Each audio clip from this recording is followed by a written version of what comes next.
काय इलिगल बांधकाम करता इकडे? इलिगलच आहे ना ते. काय परमिशन वगैरे काहीच घेतली? त्यांची परमिशन असेल पण मग आमची जमीन आहे ना, जमीन आमची आहे ना, त्यांनी काही आमच्याकडून घेतलेली नाही समजा, किंवा आम्हाला म्हणजे ते माहितीच नाही दिली ना. तुम्हाला काय त्याला काय मोबदला वगैरे काय दिलंच नाही?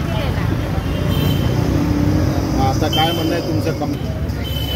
त्यांनी आम्हाला आमची जागा आम्हाला वापस द्यावं, ते बांधकाम थांबावं. किती जागा आहे? किती स्क्वेअर फीट? तर 3 एकर फाटा. तुम्ही बसलेले कोण कोण? ते माझी आई आहे आणि आम्ही 4 बहिणी. आणि त्या जमीनमध्ये तुमच्या सर्वांचा हिस्सा आहे का? हो.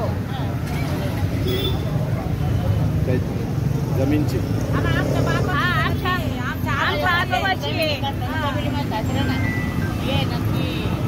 आजोबाची जमीन आहे.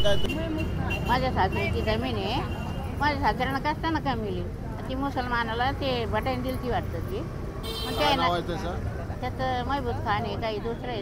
हां हां, एक मसूद मिया काहीतरी. वर्षापूर्वी दिली होती? आता बरेच झाले भाऊ त्याला. त्यानं ते केली खाल्ली ना, आम्हाला काही सांगितली नाही. त्यानं कवाची केली ती माहिती नाही. हां, आणि मग ते आता हे लोक कामं करू राहिले, ते मग आम्हाला जरा जमाना माहीत पडलं, मग तेव्हा आम्ही हे असं करायला लागलो. काय म्हणणं आहे कमिशनर साहेबांना? आम्हाला एवढंच म्हणणं आहे की आमची जमीन आम्हाला पाहिजे. हां, आम्ही काय त्याच्यात काम बंद करण्यात यावं तिथलं, तिथलं काम बंद व्हावं आणि आमची जमीन आम्हाला द्यावं कमिशनर साहेबांना. ते आमचे करणारे म्हणलं म्हणजे त्याचे साहेब. आम्ही त्या सासऱ्यानं दिली ती, माझ्या सासऱ्यानं दिली ती. कागदपत्र आहे का? हां हां आहे, कागदपत्र आहे.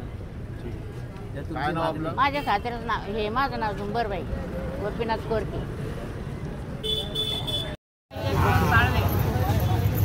गोपीनाथ कोरके माझे वडील. ते माझ्या आजोबाची जमीन आहे. कुठे एरिया वगैरे सांगा? एरिया वगैरे ते विठखेडा फाटा. किती एकर आहे? 3.5 एकर. हां. कोणाला दिली होती तुम्ही? ते आमच्या आज्याच्या हातानं ते कब्जा करून घेतला तिथं लोकांना. ते नंतर आता हे मध्ये बिल्डर घुसले मोठे कमिशनर ते सगळे. हां, मग ते ना काम चालू केले अचानक. आम्हाला माहित नाही, काहीच नाही. कॉम्प्लेक्स बनवू लागले तिकडे मोठे बनवू लागले तिथं, मोठे बनवू लागले. आम्हाला काही माहित नसताना ते काम चालू आहे, तर ते बंद करण्यात यावं कमिशनर साहेबांना. हां, कमिशनर साहेबांना आमची विनंती आहे, ते बंद करण्यात यावं. आज तुम्ही कमिशनर महानगरपालिका समोर उपोषण करताय ना? साखळी उपोषण. इंदुबाई यशवंत साळवे. जर मागणी पूर्ण उपोषण चालू जोपर्यंत मागणी पूर्ण.